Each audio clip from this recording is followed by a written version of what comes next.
Hello, my dear sleepy family. Welcome to Kavrin. This isn't just a channel, this is your small, quiet sleep corner, where forgotten stories of history come alive in the gentlest way possible. Tonight's whispered tale takes us deep into Tudor England, into the candlelit halls of Henry VIII's dangerous court, where we'll uncover the haunting life of Catherine Howard, the teenage queen. Used by her ambitious family, the innocent girl misunderstood for centuries. The fifth wife, who reigned for only 16 months before losing everything beneath the executioner's axe. Catherine was probably no more than 19 years old when she died. She rose from a neglected childhood to become Queen of England, only to fall as quickly as she had risen. Her story has been twisted and misunderstood for nearly 500 years. Tonight, we tell it gently. We tell it slowly. We tell it as she lived it. A young woman caught in forces far bigger than herself. This is her complete story from beginning to end, told gently and slowly, perfect for drifting into dreams. Now, before we begin, I'd love your help growing our little shadow community. A simple like makes a huge difference. It helps other lovers of forgotten history find us. And drop a comment telling me this. Do you believe Catherine Howard was truly guilty of the crimes she was accused of? Or was she just a young girl destroyed by the men around her? I read every single one, and your thoughts genuinely brighten my day. Subscribing means you'll never miss another whispered story. It would mean the world to me. Now, let's settle in. Pull your blankets close, let your breath slow, and let the world around you gently fade away. Let's begin. In the year 1523, somewhere in the sprawling city of London, a baby girl came into the world. Nobody marked the date. Nobody recorded the exact hour. No royal heralds announced her birth. This child, given the name Catherine Howard, arrived quietly into a large and chaotic household that had little time to notice one more mouth to feed. History does not preserve the precise moment of her entry into this world, but we can imagine it. Perhaps it was a cold winter morning, frost covering the windows of a drafty manor house. Perhaps it was spring, with pale sunlight filtering through ancient glass. What we know for certain is that she was born into one of England's most powerful families, yet into one of its poorest branches. Her father was Lord Edmund Howard, a man history would not remember kindly.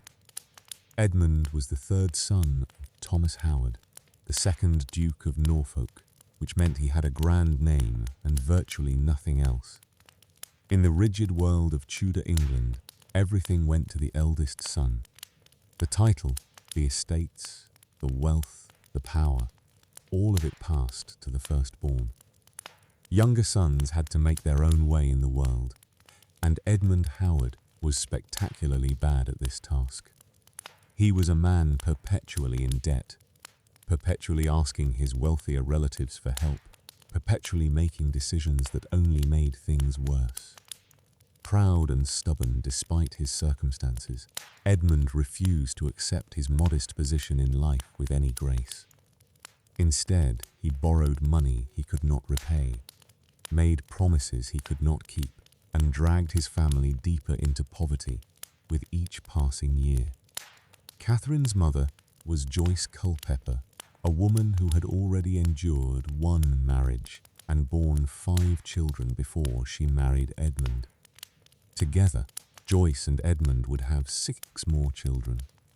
Catherine was likely her mother's 10th child, perhaps 11th or 12th, depending on which historical records you trust. Imagine the exhaustion of this woman, bringing child after child into a household, with never enough money, never enough food, never enough warmth in winter.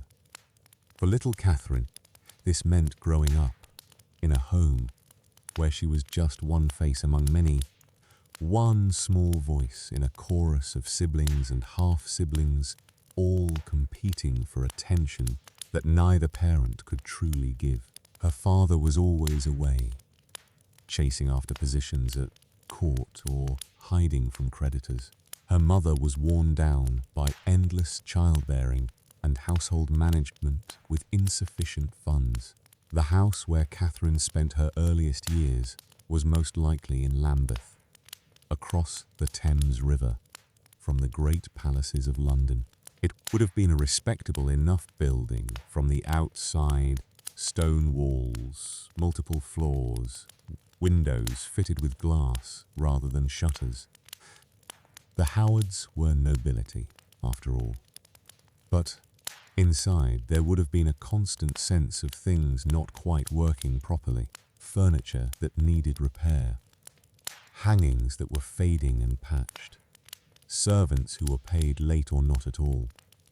Picture young Kavrin, maybe 4 or 5 years old, running through corridors where her footsteps echoed because there were not enough tapestries to muffle sound, playing with toys that had been handed down through too many children, wearing dresses that had been altered and re-altered to fit different bodies, learning early that in her world everything must be made to last because there was no money for replacements. The one thing the Howards did have was their name, and in Tudor England, a name could be worth more than gold if you knew how to use it properly. The Howard family had survived the Wars of the Roses, shifting allegiances at precisely the right moments to end up on the winning side. They had learned the delicate art of court politics, the dangerous dance of staying close to power without being destroyed by it. Kavrin was a Howard. This meant she was related to some of the most influential people in England. Her uncle was Thomas Howard, the 3rd Duke of Norfolk, one of the most powerful nobles in the realm. Her aunt, Elizabeth Howard, had married Sir Thomas Boleyn, which made Kavrin first cousins with Anne Boleyn, the woman who would become King Henry VIII's second wife and change the course of English history. These connections mattered. They mattered more than money, more than education, more than anything else in Kavrin's young world, because being a Howard meant that someday, somehow, the family might find a use for you. They might place you at court, arrange a marriage for you, elevate you into a position where you could help maintain the family's power and influence. But all of that was far in the future. For now, Kavrin was simply a child in an overcrowded house, barely noticed by her perpetually absent father and her exhausted mother. We know almost nothing about Kavrin's early childhood, which tells its own story. Children who are cherished, who are important, who are given attention, their milestones get recorded. First words, first steps, childhood illnesses, small accomplishments. The silence of the historical record suggests that Kavrin was none of these things. She was simply there, one of too many children, in a household struggling to survive. Then, when Kavrin was perhaps 5 or 6 years old, something shifted. Her mother, Joyce, died. The records do not tell us how. Childbirth, illness, simple exhaustion from bearing too many children in too few years. Whatever the cause, Joyce Culpeper Howard was gone, leaving behind a house full of children who needed care. Edmund Howard, already barely managing his own life, now faced the impossible task of raising all these children alone. Unsurprisingly, he failed at this too. Within months, perhaps weeks, he began sending the children away to live with various relatives. The boys might be placed with families who could train them for military or church careers. The older girls might be sent to households where they could learn the skills needed to make good marriages. And Kavrin? Kavrin was sent to live with her step-grandmother, Agnes, the Dowager Duchess of Norfolk. This moment, this sending away, was perhaps the most important turning point in Kavrin's young life, though nobody realized it at the time. If she had stayed with her father, if she had been raised in his household, even in poverty, her life would have unfolded completely differently. She would have remained obscure, would have made some modest marriage to a minor gentleman, would have lived and died in anonymity. Instead, she was sent to the Duchess's household, where everything would go terribly, fatefully wrong. The Dowager Duchess of Norfolk lived in grand style, as befitted a woman of her rank and position. She maintained several residences, moving between them with the seasons as wealthy nobles did. There was Chesworth House in Sussex, a sprawling manor in the countryside. There was Norfolk House in Lambeth, convenient to London and the court. Each of these establishments was large enough to house not just the Duchess and her immediate servants, but dozens of other people as well. The Duchess had taken on the role of educating and housing the daughters of various Howard family members and their connections. It was a common practice among noble families. Gather all the young women together in one household where they could learn the skills they needed to make good marriages: music, dancing, needlework, household management, proper manners and comportment. Everything a gentlewoman should know. In theory, this was an act of family charity. The Duchess was providing homes and education for girls whose fathers could not afford to do it themselves. She was preparing them for their future roles as wives and mothers, teaching them how to behave in polite society, giving them the polish they would need to attract good husbands. In practice, well, the reality was somewhat different. Agnes, Dowager Duchess of Norfolk, was by all accounts a rather formidable woman. She had survived multiple marriages, had borne numerous children, had navigated the dangerous waters of Tudor court politics for decades. She was no fool, and she was nobody's idea of a soft, indulgent grandmother figure. But she was also, by the time young Kavrin arrived at her household, quite elderly. Managing a large establishment is exhausting work even for the young and energetic. For an aging woman, it becomes nearly impossible to oversee every detail, to know what every person in her household is doing at every moment. The Duchess's household was chaotic. Dozens of young women, ranging in age from children to young adults, all living in close quarters, servants coming and going, visitors arriving at odd hours, music lessons, dancing lessons, constant activity and movement. And over all of it, the Duchess trying to maintain some semblance of order and propriety. She failed. Edmund Howard arrived at this household probably around 1528 or 1529. Somewhere between 5 and 7 years old, a little girl who had just lost her mother and been sent away from everything familiar. We can imagine her confusion and fear, being delivered to this grand house full of strangers, being told that this was her new home now, being left there as her father rode away. The other girls in the household would have been a mixed group. Some were Kavrin's cousins, other Howard girls. Some were daughters of families connected to the Howards through various marriages and alliances. They ranged in age from very young children like Kavrin to young women in their late teens or early 20s who had not yet found husbands. These older girls essentially ran the household when the Duchess was not directly supervising them. They organized activities. They mentored the younger children. They created their own little society with its own rules and hierarchies. And unfortunately, in the absence of proper adult supervision, those rules were not always appropriate. The younger girls, including Kavrin, were taught the expected skills. They learned to sew, creating the intricate embroidery that decorated clothing and household items. They practiced dancing, learning the complex steps of court dances. They studied music, learning to play the virginals or the lute. They were taught how to manage servants, how to oversee a large household, how to entertain guests properly. But they were also learning other lessons. Lessons about relationships, about secrets, about the complicated dynamics between men and women, and much of what they learned was dangerous. The household had both male and female servants. There were music teachers who came to give lessons.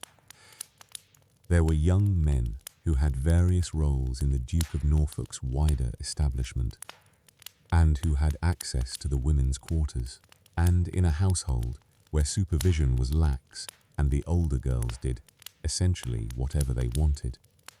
Well, relationships developed. Kavrin was too young at first to understand what was happening around her. She would have noticed the older girls whispering and giggling, sneaking out after bedtime, entertaining visitors in their shared dormitory. She would have seen men coming and going at odd hours. She would have absorbed the casual attitude toward romantic and sexual relationships that pervaded the household. This was her education in how the world worked. Not from books or formal instruction, but from watching the older girls and learning by example. And the example they set was that rules were made to be broken, that secrets were exciting, that relationships with men were games to be played. For a few years, Kavrin was simply too young to be drawn into any of this directly. She was a child, learning her letters and her needlework, playing with the other young girls, absorbed in the simple pleasures of childhood. She seems to have been a happy, friendly child. One of the household servants later described her as always laughing, always cheerful, quick to make friends. But children grow up, and the environment of the Duchess's household meant that Kavrin would grow up quickly, learning things that no child should know. Time passed, seasons turned.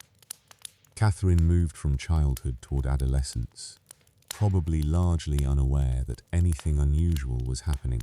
This was simply the world as she knew it. The other households where noble girls were raised were probably quite different, but Kavrin had no way of knowing that. She thought all households were like this one, full of secrets and midnight visits and whispered conversations about men. Her education in the traditional subjects was apparently rather limited. Later in life, Kavrin would be described as having poor handwriting and being barely literate. This was unusual for a woman of her class and time. Most noble girls received at least a basic education in reading and writing, often supplemented by some knowledge of French or Latin.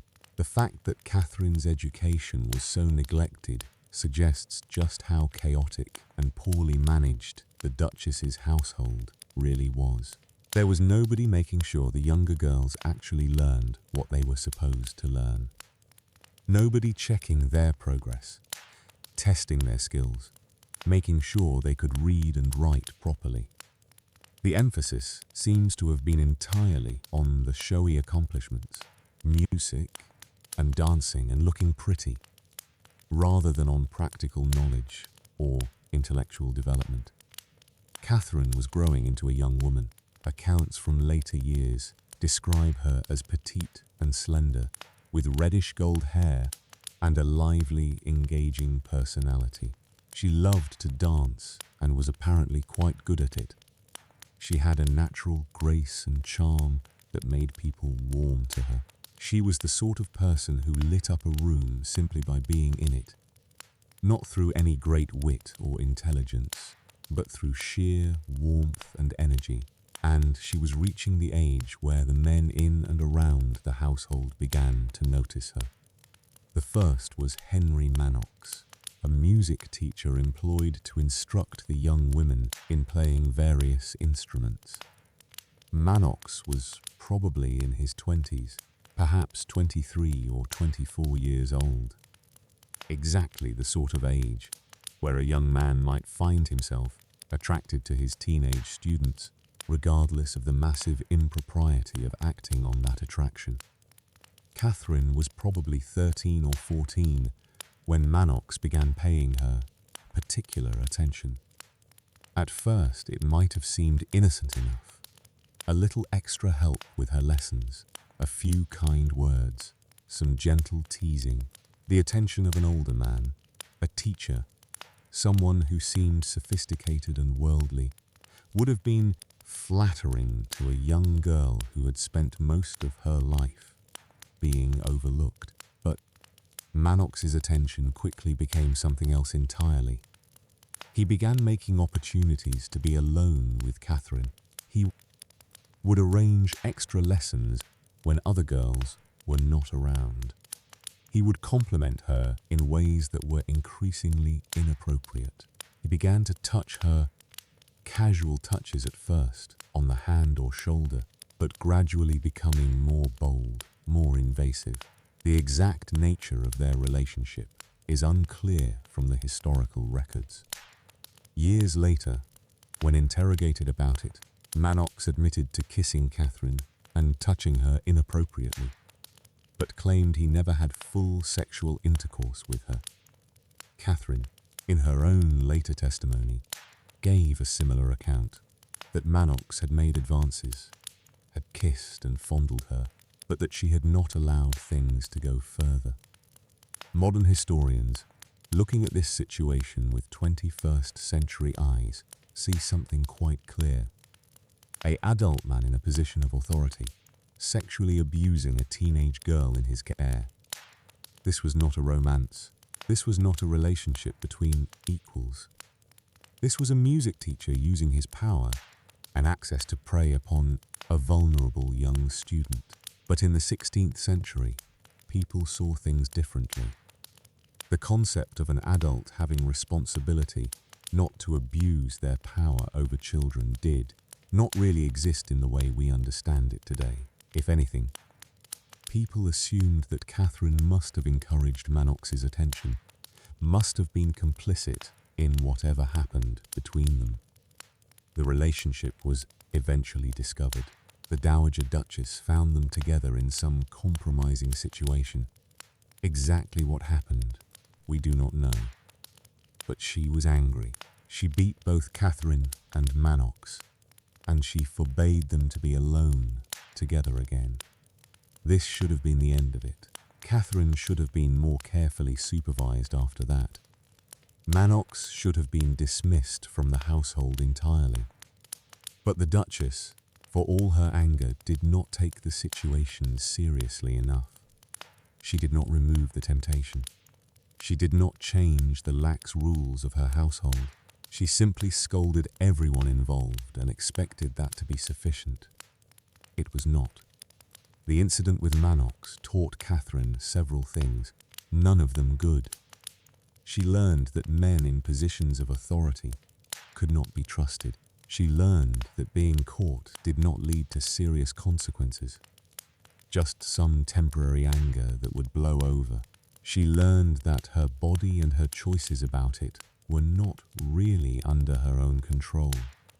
And she learned that in the world she inhabited, secrets were currency, and everyone had something to hide. Perhaps most dangerously, she learned that romantic attention made her feel valued in a way that nothing else in her life did. For a girl who had spent her childhood being overlooked and neglected, the feeling of being wanted, being special, being chosen, that was powerful, that was addictive. And there was another young man in the Duke of Norfolk's wider household who was about to notice Edmund Howard.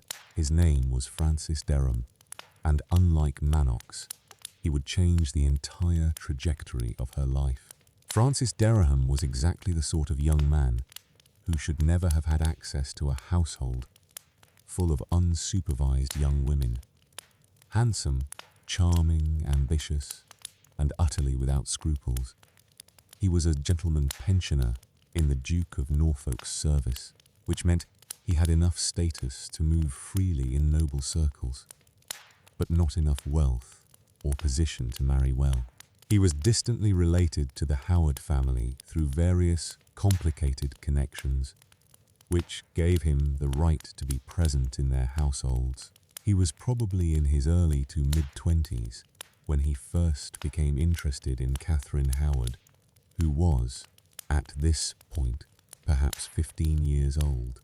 Dereham was everything Manox had not been.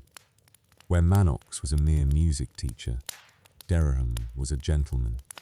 Where Manox had to be sneaky and furtive, Dereham had legitimate reasons to be present in the women's quarters.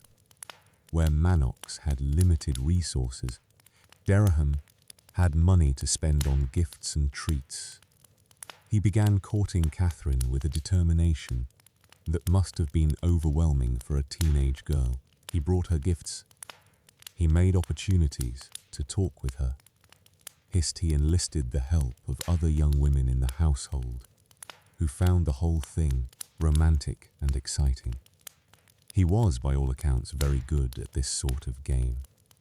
Kavrin, starved for attention and affection her entire life, fell for it completely. Here was a proper gentleman paying attention to her, calling her beautiful, making her feel special and wanted. The fact that his attention was inappropriate, that he was taking advantage of her youth and inexperience, she had no framework to recognize that. In her limited experience, this is what relationships looked like. The other young women in the household helped facilitate the relationship, seeing it as a romantic adventure, rather than the deeply problematic situation it actually was. They covered for Kavrin when she sneaked out to meet Dereham. They kept watch while the two spent time alone together. They giggled and whispered about whether Kavrin was in love, whether Dereham would propose marriage, whether this would all end happily. Dereham had a key to the women's dormitory, or he convinced someone to get him one. He began coming to their quarters late at night, after the Duchess had retired to her own rooms and the household was supposed to be asleep. He would bring wine and fruit and sweets, treats that made the nighttime visits feel like parties, rather than the violations of propriety they actually were. These visits became regular occurrences. Dereham would arrive after dark, let himself into the dormitory where Kavrin and the other young women slept, and stay for hours. Sometimes other young men came with him, and the whole thing turned into a kind of late-night social gathering, with everyone drinking and eating and laughing while trying to stay quiet, enough not to wake the Duchess. Katherine's relationship with Dereham quickly became physical. Exactly how physical remains a subject of debate among historians. Later testimonies from people in the household claimed that the two had full sexual intercourse on multiple occasions. They claimed that everyone knew about it, that it was obvious what was happening, that Kavrin and Dereham made little effort to hide their relationship. Both Kavrin and Dereham, in their later testimonies, admitted to a sexual relationship. Dereham said he knew her carnally many times, using the formal language of the era to acknowledge sexual intercourse. Kavrin admitted the same, though she framed it differently, saying she had consented to marry him and therefore did not consider it wrong. And that was the key issue: marriage. Kavrin and Dereham apparently engaged in something called a pre-contract, an informal promise to marry. In the complex marriage laws of Tudor England, such A promise, especially if accompanied by sexual relations, could be considered legally binding. It was not the same as a formal marriage ceremony, but it created an obligation between the two people involved. Years later, when all of this was being investigated, witnesses claimed that Kavrin and Dereham called each other wife and husband. They exchanged gifts. They acted like a married couple in every way except the formal church ceremony. Whether they truly intended to marry, or whether this was just language they used to justify their relationship to themselves and others, is impossible to know now. What we can say with certainty is that Kavrin, at 15 or 16 years old, entered into a sexual relationship with an adult man who had power over her in multiple ways. He was older, he was male, he was from a higher social position than she could expect to achieve on her own. And regardless of what words they used or promises they made, the relationship was fundamentally unequal. The relationship continued for months, possibly as long as a year or more. Dereham was apparently quite open about his feelings for Kavrin, boasting to other men in the household that she was his. Kavrin, for her part, seems to have been genuinely attached to him, or at least convinced herself that she was. He was the first person in her life who had ever made her feel truly chosen, truly valued. But the relationship had complications. Dereham could not actually afford to marry Kavrin, at least not yet. He needed to make his fortune first, to acquire the wealth and position that would allow him to support a wife from a noble family. And Kavrin had no dowry to bring to a marriage, which made her a poor prospect for any man hoping to advance himself through marriage. They were stuck in a situation with no clear resolution. They could not marry immediately, but they also could not easily end the relationship without scandal. And meanwhile, the physical intimacy continued, and the risk of pregnancy loomed over every encounter. The household was full of secrets, but this particular secret was known to too many people. The other young women knew, of course. Various servants knew. Young men who were friends of Dereham knew. It was the sort of situation that everyone's aware of, but nobody is officially acknowledging, creating a tension that could not last indefinitely. The Dowager Duchess, if she knew what was happening, chose to ignore it. She was old, she was tired, and she had too many young women in her care to monitor all of them closely. As long as there was no public scandal, as long as everything remained behind closed doors, she apparently preferred not to know the details. This situation, this extended period of inappropriate relationships, of sexual activity, of secrets and lies, this was Catherine Howard's adolescence. While other noble girls were being carefully guarded, their reputations protected, their virtue preserved for their future husbands, Kavrin was learning very different lessons. She was learning that her body and her choices were her own to make, which sounds modern and empowered, but was actually dangerous in her time and place.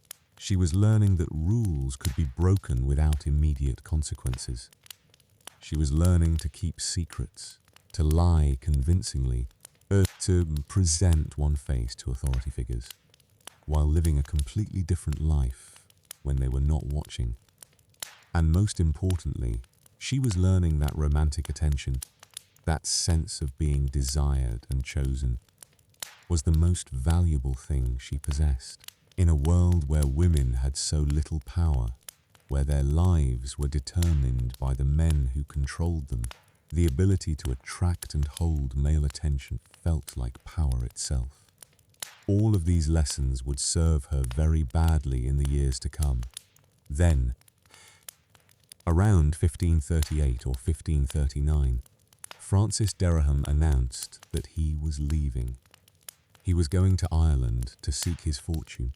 to make the money he needed to establish himself properly. He left his savings with Kavrin, which historians have interpreted in different ways, either as a sign of his commitment to her, proof that he intended to return and marry her, or as payment for services rendered, a sum of money to compensate her for the relationship they had shared. Katharine's feelings about his departure are not recorded. Was she heartbroken, relieved, confused? We do not know.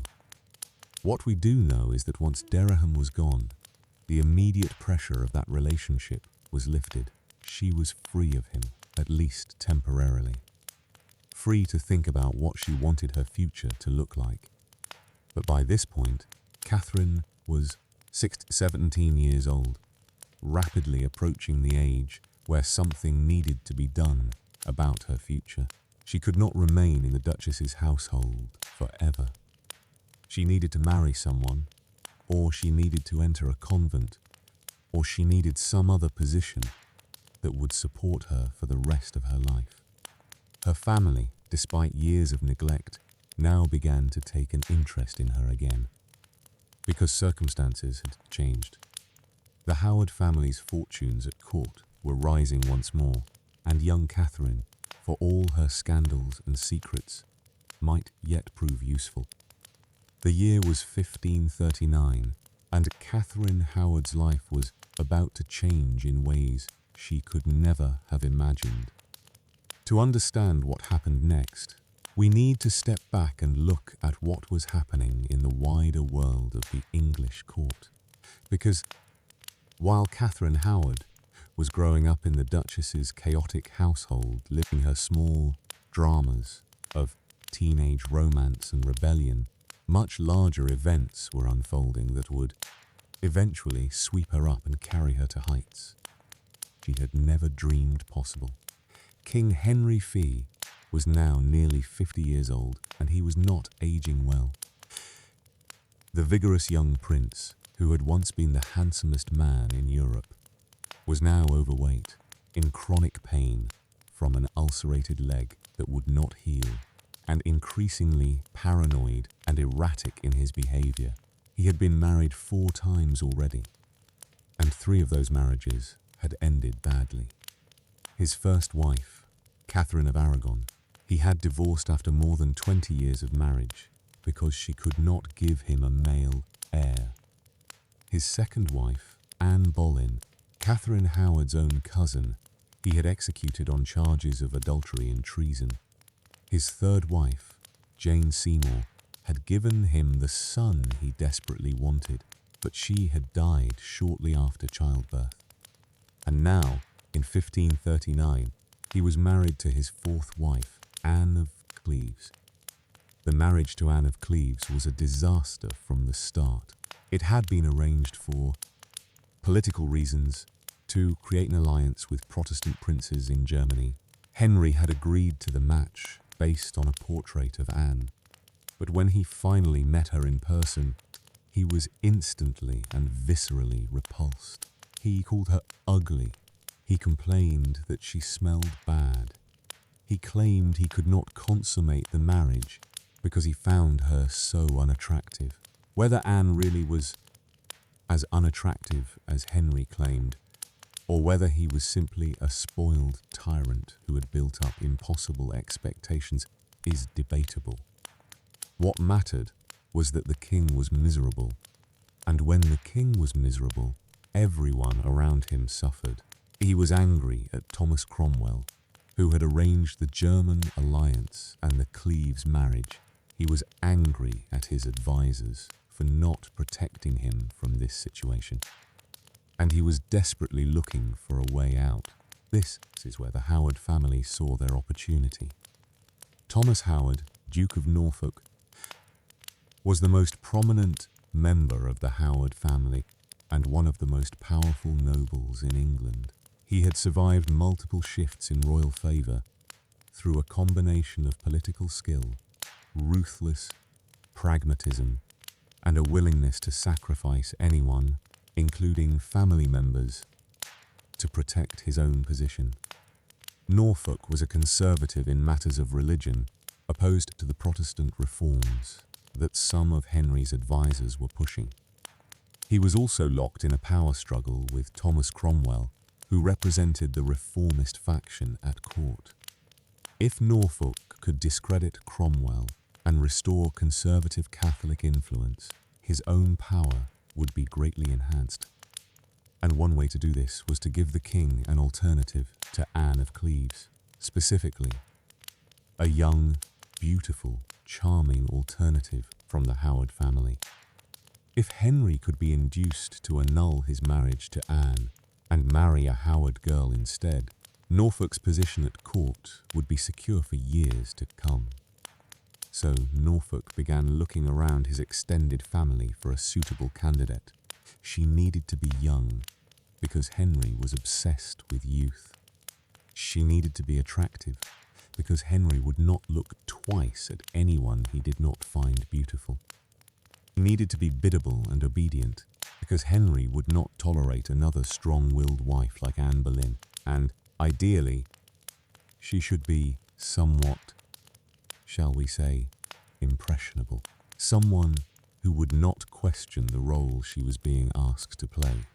Catherine Howard fit all these criteria perfectly. She was young, probably around 17 years old. She was pretty, with her reddish gold hair and her graceful figure. She had an engaging personality that made people warm to her immediately, and she had no experience with court politics, no knowledge of the dangerous games being played around her. She was perfect. In early 1540, Catherine Howard was brought to court and given a position as a lady-in-waiting to Queen Anne of Cleves. This meant she would be in daily attendance on the Queen, helping her dress, accompanying her to various events, and most importantly, being visible to the King. Catherine must have been overwhelmed by the sudden change in her circumstances. One day she was living in the Duchess's country houses, wearing old dresses and killing time with the other girls. The next, she was at the royal court, surrounded by magnificent buildings and gorgeously dressed nobles, and the sort of wealth and power she had only heard about in stories. The court was centered at various royal palaces, moving between them as the king's whim dictated. There was Hampton Court, Henry's favourite, with its vast courtyards and richly decorated rooms. There was Whitehall Palace in London, sprawling along the Thames. There was Greenwich, where the king had been born.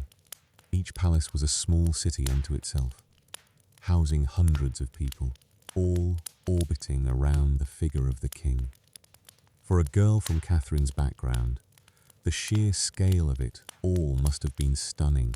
The clothes everyone wore, encrusted with jewels and embroidered with gold thread. The feasts, with whole animals roasted, and dozens of elaborate dishes.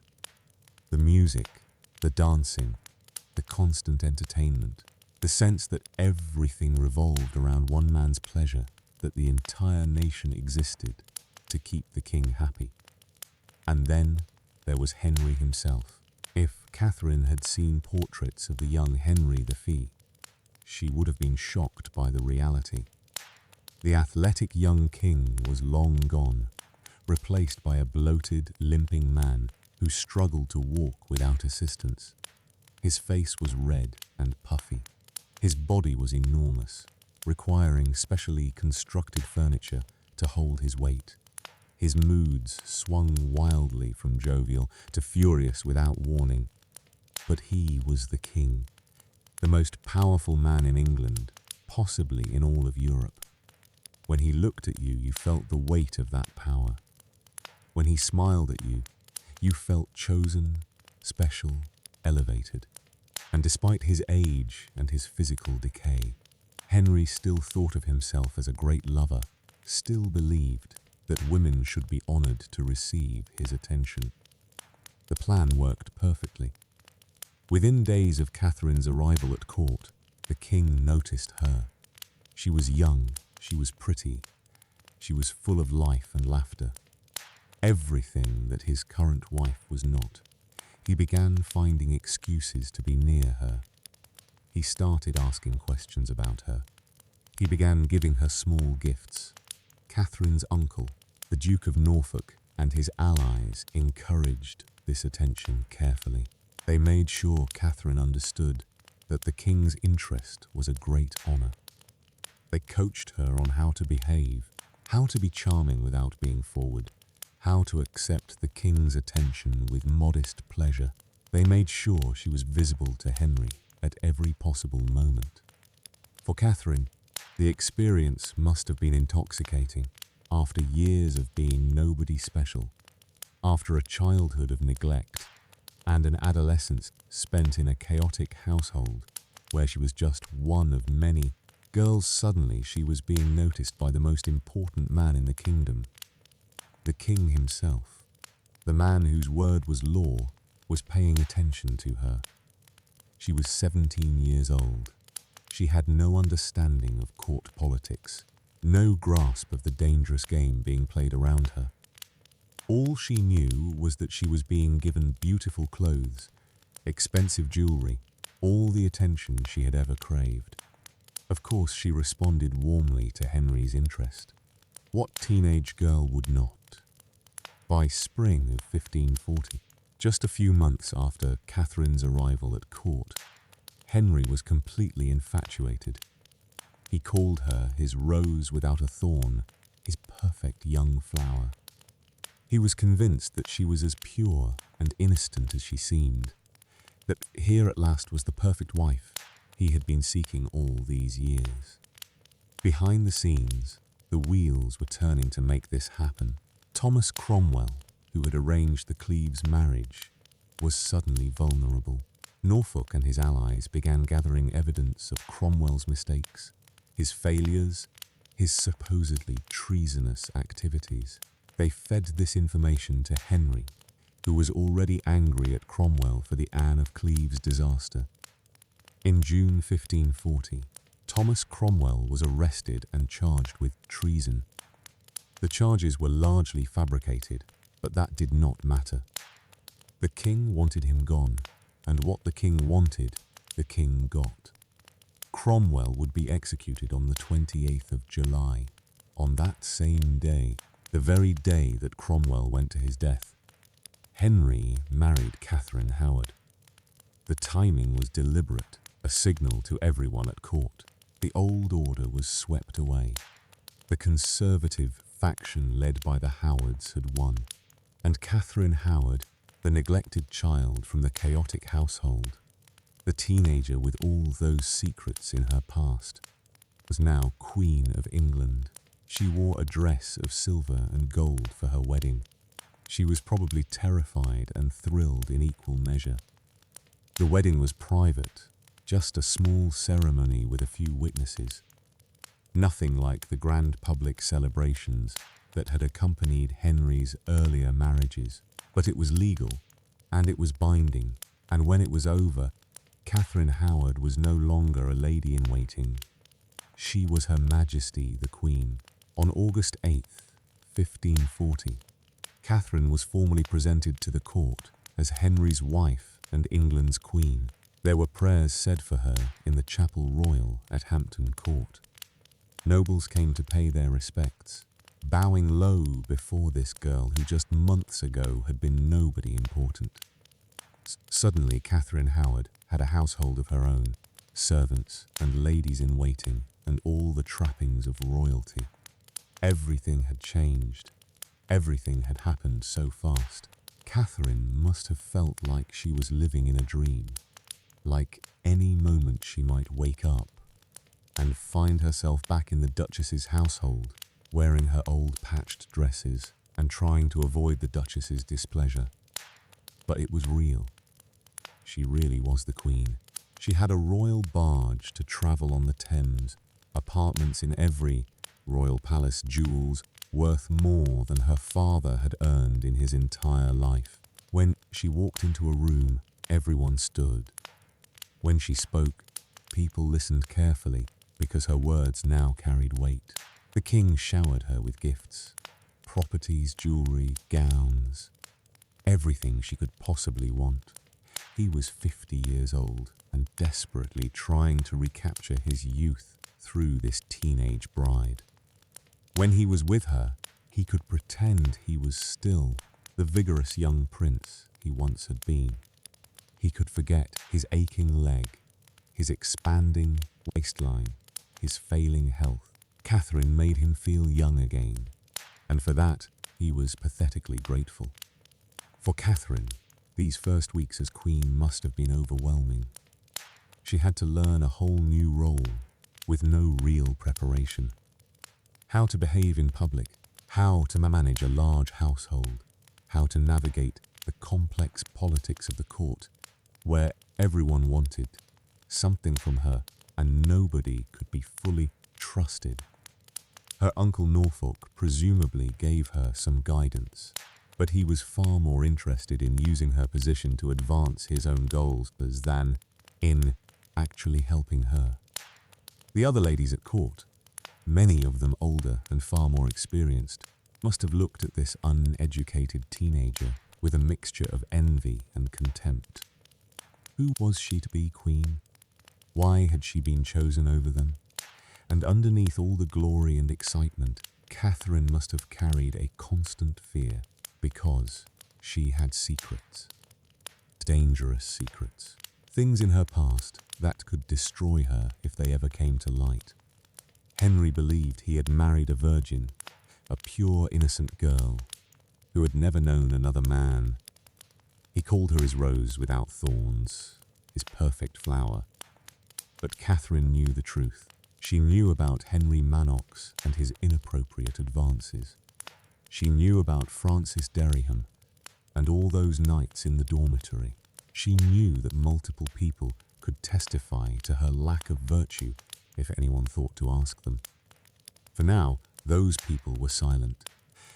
The Howard family had made sure of that, buying silence, making threats, doing whatever was necessary to keep Kavrin's past hidden. But secrets have a way of coming out eventually, especially when there is political advantage to be gained from revealing them. Kavrin Howard was queen. She had achieved a position that she could never have imagined just a year earlier. She had wealth, power, status, everything a girl in her position could hope for.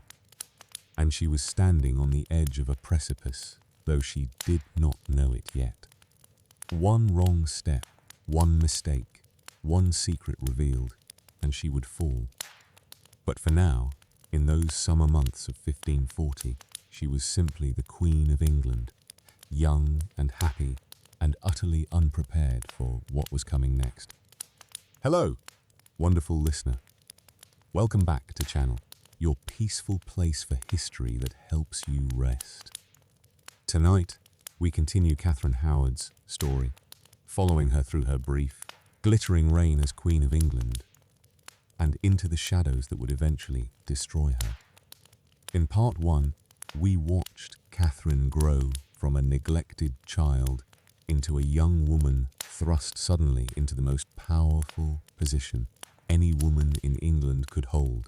Now, we'll walk with her through her days as Henry Fidenai's wife, experiencing both the intoxication of royal power and the mounting pressures that she was desperately unprepared to handle. This is part 2 of Kavrin's complete journey, told in a gentle, sleep-friendly way that's perfect for drifting off. We'll see how a teenage girl tried to navigate the deadly currents of Tudor court politics, and how past mistakes would come back to haunt her in the most devastating way possible. Before we begin, I'd love your help supporting this channel. If you're finding these peaceful historical stories valuable, a quick like really helps other sleepy history lovers discover us. And I'd genuinely love to know, what do you think about how Kavrin was treated? Drop a comment sharing your thoughts. I read everyone, and if you haven't subscribed yet, please consider joining our community for more calming journeys through history. Now, let's return to 1540, to Hampton Court Palace, where Catherine Howard was learning what it meant to be queen. Let's begin. The autumn of 1540 was a golden season for Catherine Howard. She was the Queen of England, married to the most powerful man in the realm, living in palaces more magnificent than she had ever imagined. Every morning she woke in rooms hung with tapestries worth a fortune, dressed in gowns embroidered with gold thread and sewn with precious stones, and moved through her days surrounded by servants who existed solely to attend to her wishes. She was probably 18 years old, though her exact age remains uncertain. What is certain is that she was young, vibrant, and utterly unprepared for the role she had been thrust into. Being Queen of England was not simply a matter of wearing beautiful clothes and enjoying royal privilege. It was a job, one that required political skill, diplomatic grace, careful management of a large household, and constant vigilance about every word and action. Catherine had none of these skills. She had received minimal education, had no experience in household management beyond what she had absorbed in Duchess's chaotic establishment, and had no understanding whatsoever of court politics. She was like a person who had been taught to dance, but never told that the dance floor was made of thin ice, that one wrong step would send her plunging into freezing water. Henry, for his part, was besotted with his young bride. At 50 years old, suffering from obesity and chronic illness, increasingly paranoid and erratic, he had convinced himself that Catherine was his salvation. She made him feel young again, desirable again, virile again. When he was with her, he could pretend that his best years were not behind him. He showered her with gifts constantly. Lands and manors, jewels and plate, beautiful horses and fine clothing. He could deny her nothing. If she expressed even the slightest desire for something, it would appear within days. This was not generosity so much as desperation. An aging king trying to buy the affection of a girl young enough to be his granddaughter. Catherine, to her credit, seems to have tried to be a good wife to Henry, at least at first. She was kind to him. She laughed at his jokes, admired his imaginary, athletic prowess, pretended not to notice the smell from his ulcerated leg or the way he struggled to move his enormous body. She played the role of devoted young wife as best she knew how. But there was a fundamental problem in their relationship that neither of them could solve. They had absolutely nothing in common. Henry was a man approaching the end of his life, obsessed with legacy and succession, religion and politics, the great matters of state that had consumed his reign. Catherine was a teenager who loved dancing and music and pretty clothes, who had no interest in theology or government, who simply wanted to enjoy herself. They existed in completely different worlds, these two. When they were together, they had little to talk about beyond the superficial. Henry could lecture her about his views on this or that, and Catherine could smile and nod and try to look interested. But there was no real meeting of minds, no genuine connection between them. Henry seems to have been satisfied with this arrangement, or at least resigned to it. He had long since given up expecting intellectual companionship from his wives. As long as Catherine was pleasant to him, as long as she maintained the illusion that she found him attractive and virile, he was content. Catherine's duties as queen were not overwhelming. She was expected to appear at court functions, to entertain visiting dignitaries, to manage her household, and most importantly, to produce an heir. This last expectation loomed over everything. Henry desperately wanted another son, an heir and a spare to secure his dynasty. Catherine's primary value as queen was her youth and presumed fertility. But months passed, and Catherine did not become pregnant. This was likely due to Henry's failing health. There is considerable historical evidence that by this point in his life, Henry was largely impotent. The marriage was probably not consummated regularly, if at all. But of course, nobody could say this openly. If the Queen failed to produce children, it must be her fault, not the King's. Catherine spent her days moving between the various royal palaces, attending to the endless round of court life. There were formal dinners where she would preside at the high table, seated beside Henry, while musicians played, and servants brought course after course of elaborate food. There were masques and entertainments, dancers and players performing for the court's amusement. There were church services to attend, always at least once daily, often more frequently. She had her own household now, her own ladies-in-waiting, who attended her constantly. Some of these women were much older than Catherine, women with years of court experience who must have found it strange to be serving this inexperienced girl. Others were closer to her own age, companions who could share in her enjoyment of music and dancing and gossip. Among her ladies was Jane Boleyn, Lady Rochford, the widow of George Boleyn, Anne Boleyn's brother. Jane had been at court for years. She had survived the scandal of the Boleyn family's fall, had testified against her own husband at his trial, and had managed to retain her position at court through multiple changes of regime. She was in her 30s, experienced, sophisticated, and not particularly scrupulous about rules or morality. Catherine relied heavily on Lady Rochford for guidance through the complex world of court life. Jane knew how things worked, knew who mattered and who did not, knew how to navigate the endless intrigues and rivalries that characterized life at Henry's court. She became Catherine's closest confidant, the person the young queen turned to when she needed advice or simply someone to talk to. This reliance on Lady Rochford would prove to be one of Catherine's most fatal mistakes. The Christmas season of 1540 was celebrated with great splendour at Hampton Court. Catherine appeared in magnificent gowns, heavy with jewels, her reddish gold hair dressed in the latest fashion. She danced and laughed and played the part of the young, vivacious queen perfectly. Henry, watching her, felt proud and satisfied. Here was proof that he was still vital, still capable of attracting a beautiful young woman. At one of the Christmas celebrations, Anne of Cleves, Henry's previous wife, the one he had rejected so thoroughly, was invited to court.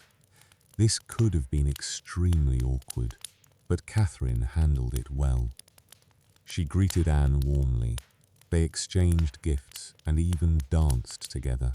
Anne was gracious, showing no resentment toward the girl who had replaced her. It was a small triumph of diplomacy, and it showed that Catherine could, when necessary, perform her royal duties appropriately. But beneath the surface glitter of her public life, Catherine was struggling. She was lonely. Despite being surrounded by people constantly, she had no real friends, no one she could trust completely. She was bored. The endless formal occasions, the constant need to maintain dignity and decorum, the lack of anything truly interesting to occupy her time. It was suffocating for a teenage girl who had grown up in a household where rules were flexible and entertainment was constant. And there was another problem, one that would prove far more serious. Men at court were noticing her, not as a queen to be respected and kept at formal distance, but as a pretty young woman. The fact that she was married to the king did not deter certain gentlemen from looking at her with interest, from finding excuses to be near her, from testing whether she might respond to subtle advances. Kavrin, for her part, seems to have enjoyed this attention. After all, this was the pattern of her life. Men noticed her, paid attention to her, made her feel special. She had learned in the Duchess's household that male attention was valuable, that being desired was a kind of power. Old habits and old patterns do not disappear just because circumstances change. She began to flirt, carefully and subtly at first. Nothing too obvious, nothing that could be called improper. Just smiles and glances, small kindnesses, the kind of gentle flirtation that was technically acceptable at court, but could easily slide into something more dangerous. And then, in the spring of 1541, Francis Dereham reappeared in her life. Dereham had returned from Ireland, where he had gone to seek his fortune. He had not made the spectacular success he had hoped for, but he had made enough to feel that he deserved recognition and reward. And he knew that Edmund Howard, the girl he had known so intimately in the Duchess's household, was now the Queen of England. We do not know exactly how Dereham approached Kavrin, whether he sought her out directly or went through intermediaries. What we do know is that he began pressing Kavrin to give him a position in her household. He wanted to be her private secretary, a role that would give him status, income, and most importantly, regular access to the Queen. Kavrin was in a terrible position. If she refused Dereham, he might reveal their past relationship out of spite or disappointment.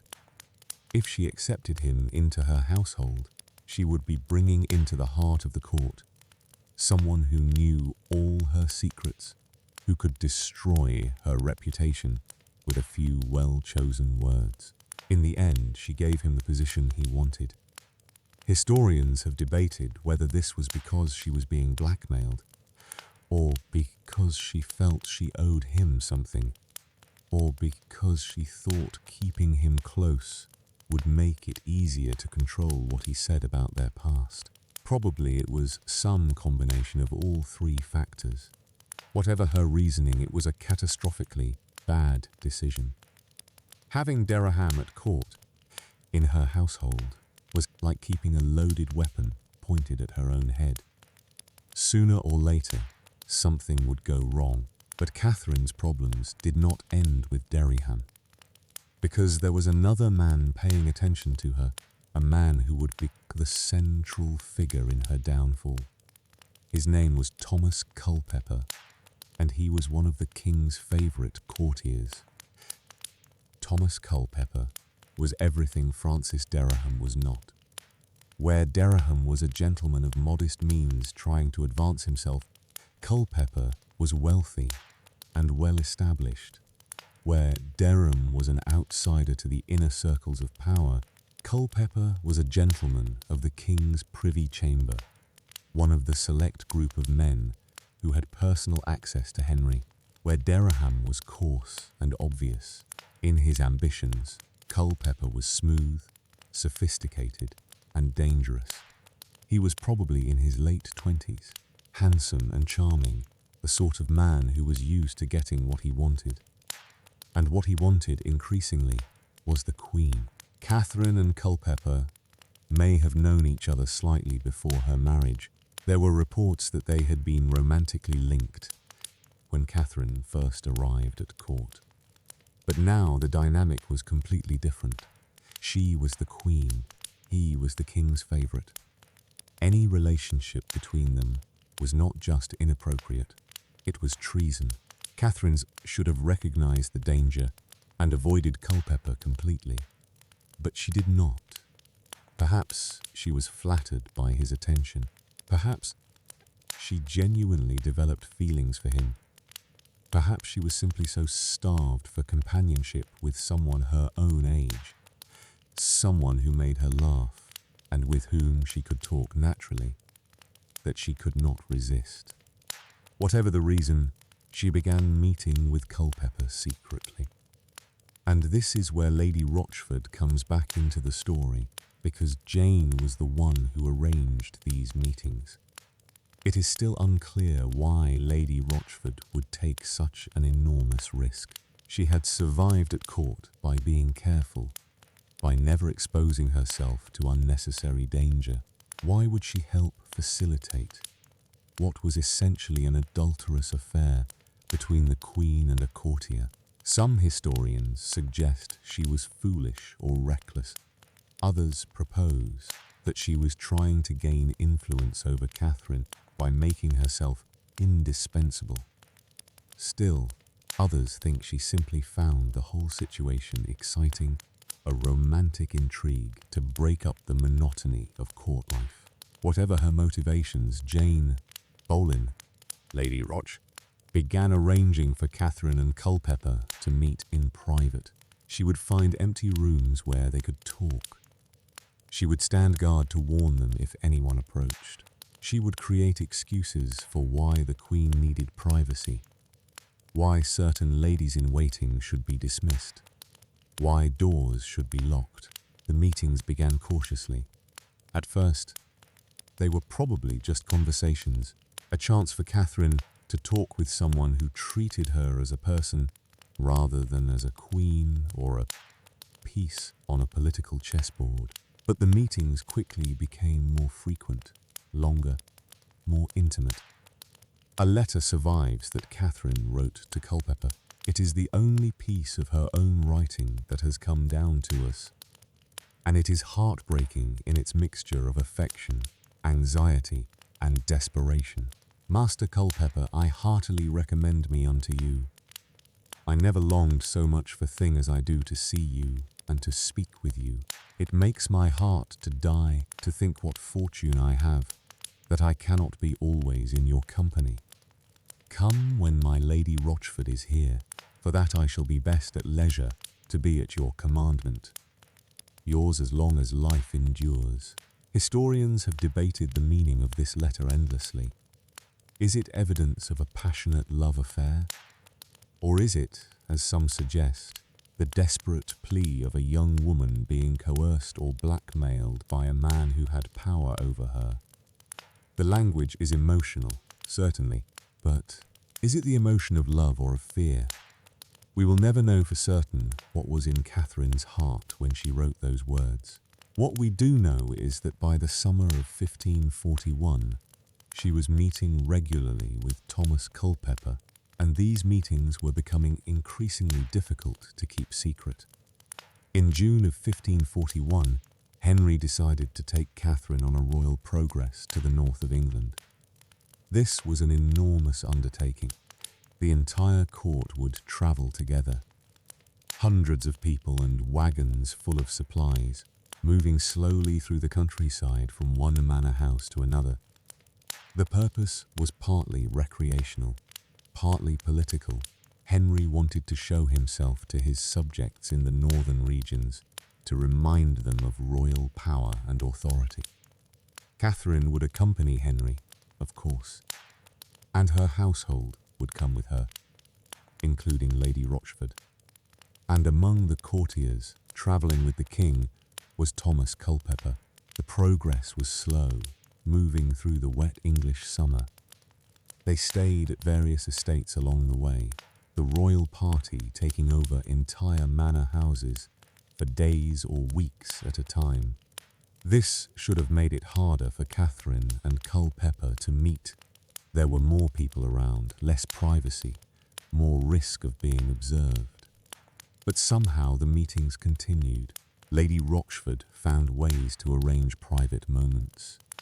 At Pontefract Castle, she managed to get Kavrin and Culpeper alone in a chamber together, locking the door from the inside so they would not be interrupted.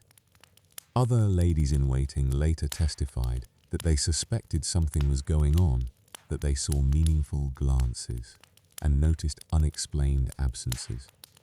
One of Katherine's ladies, Catherine Tilney, would later testify that she saw Kavrin looking out a window at Culpeper. After such sort that I thought there was love between them.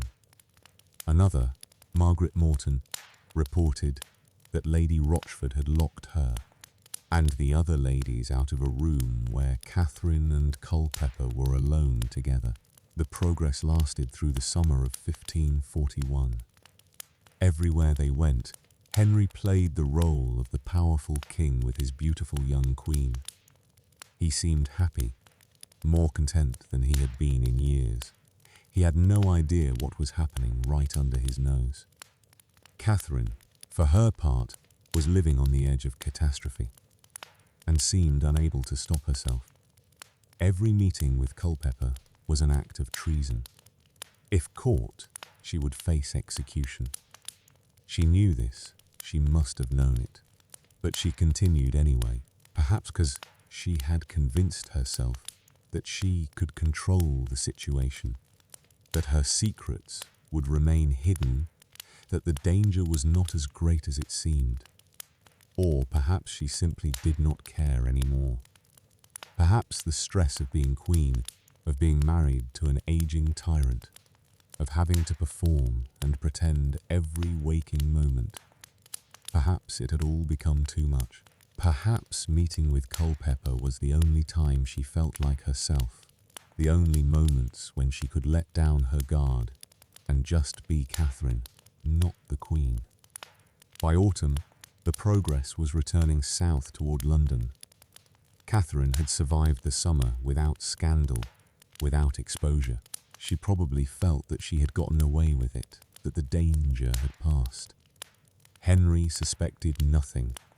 The court had noticed nothing unusual. Her secrets were safe. She could not have been more wrong. The first hint of trouble came from an unexpected direction. A man named John Lascelles approached Archbishop Thomas Cranmer with information about the Queen. Lascelles was a religious reformer, sympathetic to the Protestant faction that the Howard family opposed.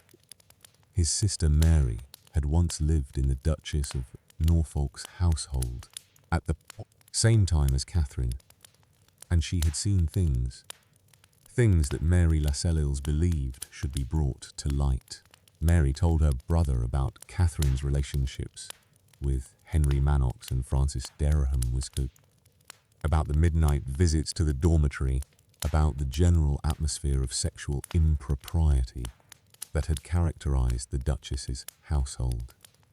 This was information that could destroy the Queen, and the Lascelles siblings knew it. John Lascelles took this information to Cranmer, probably in late October of 1541. The timing was not coincidental. The conservative Catholic faction led by the Duke of Norfolk had been growing more powerful since Kavrin became queen. The reformers needed a way to strike back, to discredit Norfolk and remove his influence. Destroying his niece, the Queen, would achieve exactly that. Cranmer faced a terrible dilemma. If he reported this information to the king and it proved to be false, he would face Henry's wrath for slandering the Queen.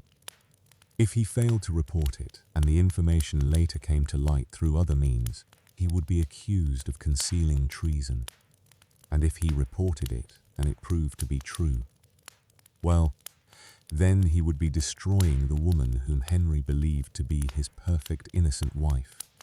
Cranmer chose to report it. On November 1st, 1541, All Saints' Day, he wrote out the allegations in a letter and arranged for it to be given to Henry while the king was at prayer in the chapel royal. Cranmer was careful to frame the information as unverified rumours that needed investigation, not as established facts. He was giving himself plausible deniability if things went wrong. Henry's reaction was exactly what Cranmer feared. The king refused to believe it. He declared that the allegations were lies, slander, concocted by enemies of the Queen to damage her reputation. He ordered an investigation, but clearly expected that the investigation would prove Katherine's innocence and allow him to punish her accusers. But as Cranmer's investigators began questioning people, the truth started to emerge. They questioned Henry Manox, who admitted to inappropriate behavior with Kavrin, but claimed it had not progressed to full sexual intercourse. They questioned people who had lived in the Duchess's household, who confirmed that Dereham and Kavrin had been lovers. They examined the timeline, the witnesses, the accumulating evidence, and then they found Thomas Culpeper's name. During questioning, Dereham apparently said that Culpeper had conceded him in the Queen's affections, deliberately implicating Culpeper in an attempt to spread the blame. This statement sent the investigation in a new and far more dangerous direction. Culpeper was arrested and questioned. Initially, he denied everything, but under pressure, he admitted to meeting privately with the Queen.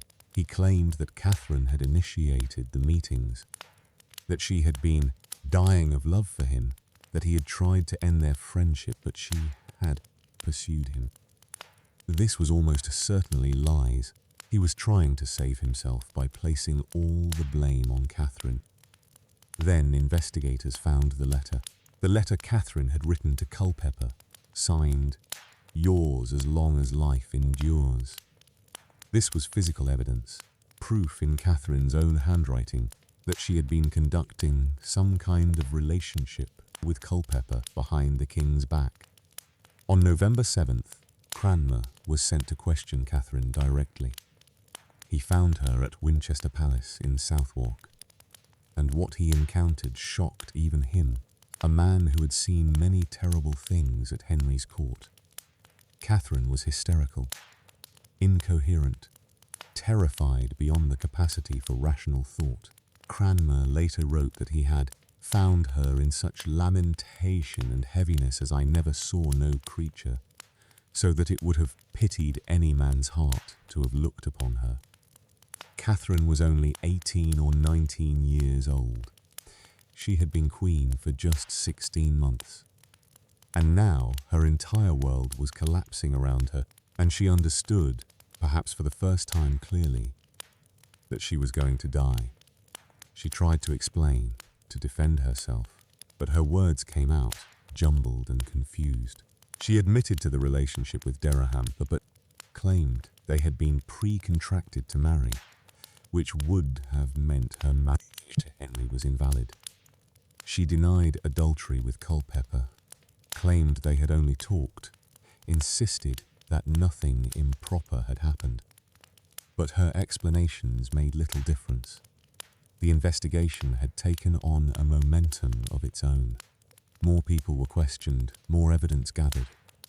The Duchess of Norfolk and other members of the Howard family were arrested and imprisoned in the Tower of London.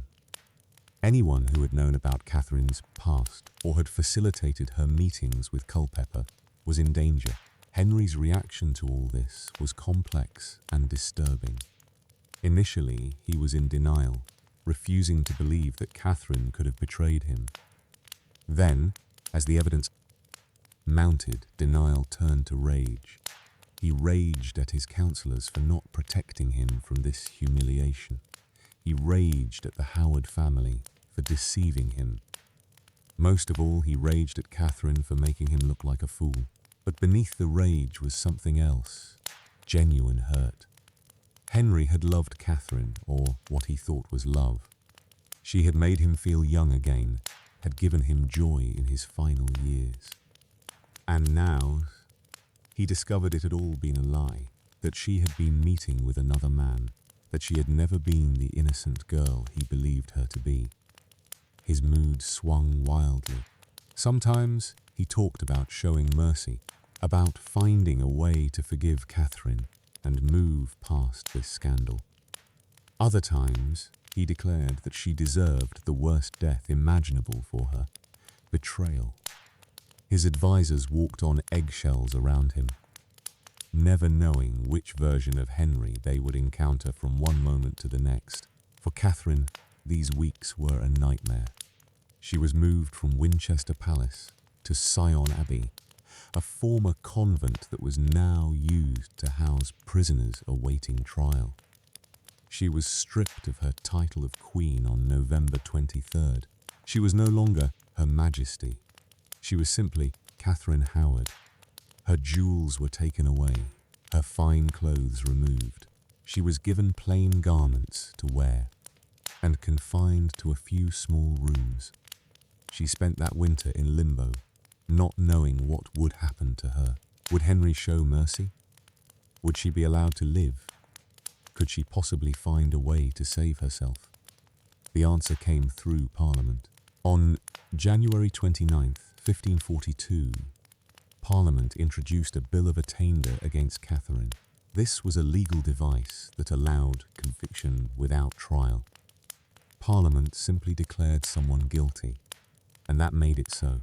The bill declared that any woman who married the king without disclosing her sexual history was guilty of treason, and anyone who helped conceal such information was also guilty. This was a law created specifically to ensure Catherine's execution, because the truth was, the evidence against her was ambiguous. Dereham and Catherine had probably had a sexual relationship, but if they were pre-contracted to marry, that might not technically have been wrong by the standards of the time. As for Culpeper, they had certainly met privately, but whether they had actually committed adultery remained unproven. Culpeper claimed they had not. Catherine claimed they had not, and there were no witnesses to say otherwise. But it did not matter. Henry wanted Catherine dead, and what Henry wanted, Henry got. The Bill of Attainder passed through Parliament, removing any doubt about the outcome. On December 1st, 1541, Dereham and Culpeper had been tried for treason at the Guildhall and found guilty. Culpeper was sentenced to beheading, the mercy granted to nobility and those the king favoured. Dereham was sentenced to the full horror of a traitor's death, to be hanged, cut down while still alive, castrated, disemboweled, and then beheaded. His body cut into quarters. They were executed on December 10th at Tyburn, London's main execution ground. Culpeper died quickly, his head removed with one stroke of the axe. Dereham suffered the full agony of his sentence, enduring unimaginable pain before death finally came. Both men's heads were placed on spikes on London Bridge, a grim warning to others. Catherine was still at Sion Abbey when the executions took place. She would have heard about them, would have known that the two men who had been part of her life were now dead because of her. This must have made clear what was coming for her as well. On February 10th, 1542, Catherine was taken from Sion Abbey to the Tower of London. She travelled by royal barge on the Thames, passing under London Bridge, where the decomposing heads of Culpeper and Dereham were still displayed on spikes. One can only imagine what she felt, seeing that grim sight, and knowing she was heading toward the same fate. She entered the tower through Traitor's Gate, the water entrance that led directly into the fortress.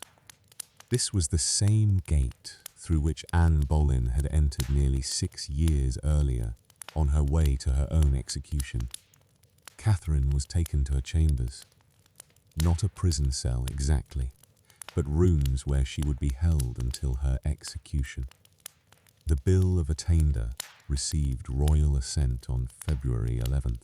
Catherine's execution was scheduled for 7 o'clock in the morning on Monday, February 13th, 1542. She had 2 days to prepare herself for death, 2 days to pray, to make her peace with God, to try to find some courage for what was coming. And in those final hours, Catherine Howard asked for something unusual. She requested that the executioner's block be brought to her room so that she could practice laying her head upon it. She wanted to make sure she did it correctly, wanted to die with dignity, wanted her final moments to be handled properly, even if the rest of her life had been a disaster. It is one of the most heartbreaking images in English history. A teenage girl, alone in a room in the Tower of London, practicing how to place her head on the block that would end her life. Kneeling over and over again, adjusting her position, trying to find the right way to do it, so that when the moment came, she would not flinch or falter or embarrass herself. What must have been going through her mind during those hours? Did she think about her childhood? About her mother, whom she barely remembered? Did she think about the Duchess's household and all the mistakes she had made there? Did she think about Henry? About those first weeks as queen, when everything seemed golden and possible? Did she think about Culpeper? About whether their relationship had been worth dying for? Or was she simply terrified, unable to think of anything except the axe that would fall on her neck, the pain that would come before darkness, the end of everything she had ever known or hoped to be? The morning of February 13th, 1542, was cold and clear. A crowd had gathered in the tower, not the public, but members of the King's Council, nobles, and other dignitaries who were required to witness the execution. Notable by his absence was the king himself. Henry VIII did not attend Catherine's execution. He could not face watching the woman he had loved, or thought he loved, die. Also absent was Catherine's uncle, the Duke of Norfolk. He had written letters distancing himself from his niece, laying all the blame for her behavior at her own feet, trying desperately to save himself from being caught up in her downfall. His cold pragmatism would work. He survived, retained his position at court, continued to be influential in Henry's final years. But history has not forgiven him for abandoning his young niece when she needed protection most. Catherine was brought out to the scaffold around 7 in the morning. Though some accounts say it was closer to 9, she had to be helped up the steps. Witnesses reported that she was so weak she could barely stand, so frightened that she shook uncontrollably. But somehow, she found the strength to speak. Following the convention of execution speeches, she addressed the crowd briefly. She admitted that her behavior had been wrong. She acknowledged her sins against God and against the king. She asked everyone to pray for her and to take warning from her example. Some accounts say she was dignified, that she held herself together admirably given the circumstances. Others say she was barely able to speak, her voice breaking, her body trembling. All accounts agree on one thing. She was terrified, but trying desperately to maintain some measure of composure in her final moments. Then she knelt and placed her head on the block, carefully positioning herself just as she had practiced. She would have felt the cold wood against her throat, would have seen the axe out of the corner of her eye. She would have known that in seconds it would be over. The executioner raised the axe and brought it down with one clean stroke. Catherine Howard died instantly. Her head was severed from her body, and what had been a living, breathing young woman a moment before was now just lifeless flesh. Immediately after Catherine, Jane Boleyn, Lady Rochford, was executed on the same scaffold. Jane knelt in Catherine's blood to place her own head on the block, and she too was killed with a single stroke.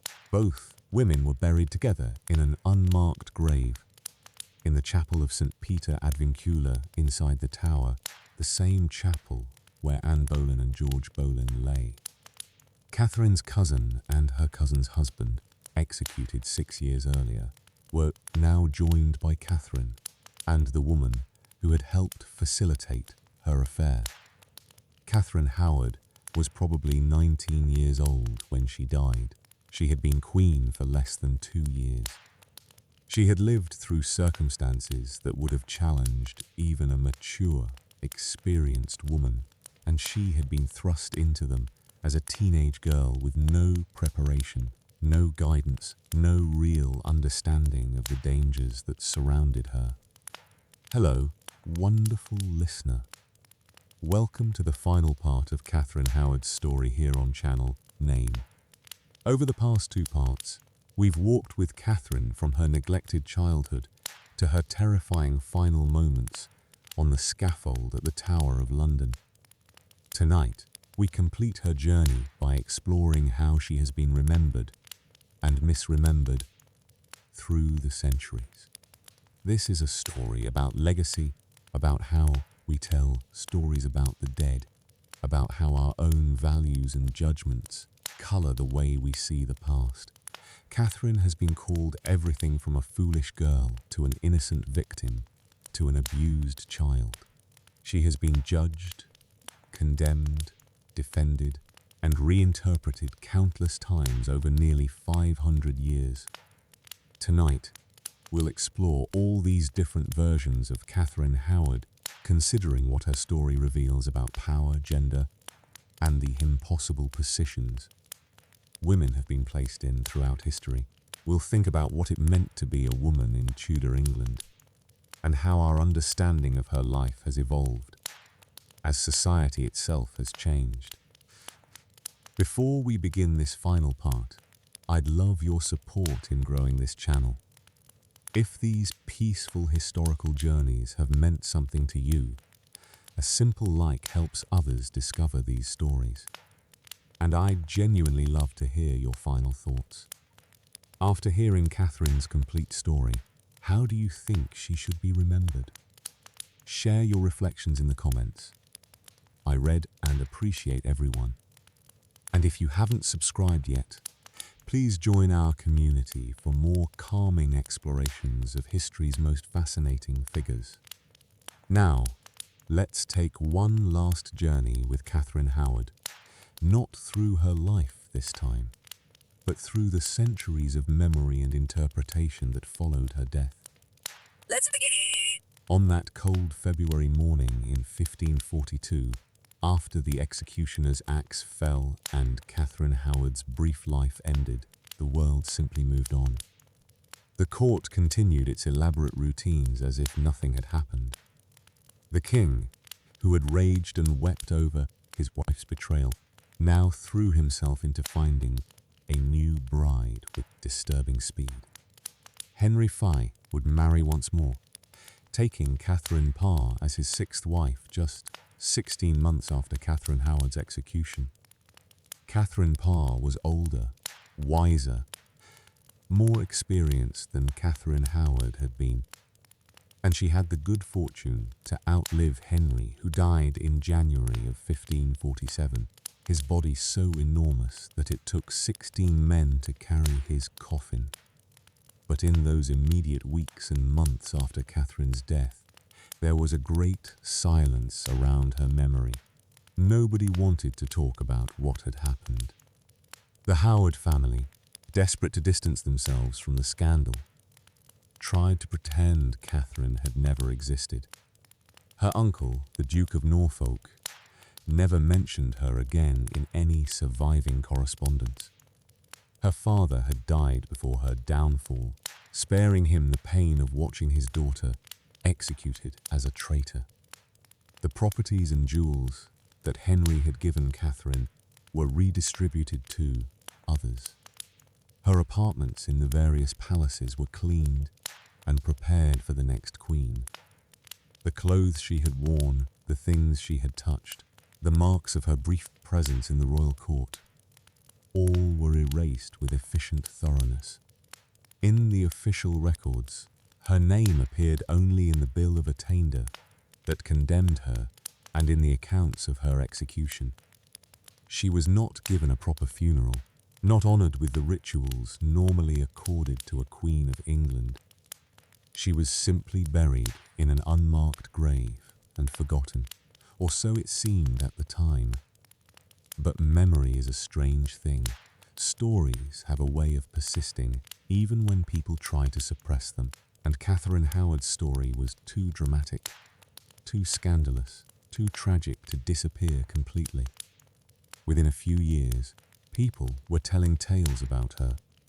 Some of these stories were sympathetic, portraying her as a foolish young girl who had been used by ambitious family members and paid a terrible price for their scheming. Other stories were harsh, calling her a loose woman who had brought shame to the crown and deserved her fate. One persistent legend claimed that Katharine's ghost haunted the haunted gallery at Hampton Court Palace. According to this story, on the day she was arrested, she broke free from her guards and ran through the palace, trying to reach the king at his prayers in the Chapel Royal. She was caught before she could reach him, dragged back screaming and pleading for mercy. Now, the legend says, her ghost still runs through that gallery, still screaming, still trying desperately to reach the man who could have saved her, but chose not to. It is a compelling image. The desperate young queen, her elaborate gown trailing behind her, her voice echoing through the stone corridors as she begs for her life. But like many ghost stories, it is probably not true. The apartments Kavrin occupied no longer exist in their original form, and the route she would have taken would not have included the haunted gallery. But the fact that this story exists, that it has persisted for centuries, tells us something important. People wanted to imagine Kavrin as a figure of tragedy and pathos, a ghost still crying out for justice or mercy or simply understanding. She could not speak for herself in life, so in death, people gave her a voice through legend and story. As the Tudor period ended and England moved into new eras, Edmund Howard became a footnote in history books. She was mentioned briefly in accounts of Henry V's reign, his fifth wife executed for adultery. And then the narrative moved on to more important matters like religious reform and succession politics. For centuries, this was how she was remembered, barely remembered at all.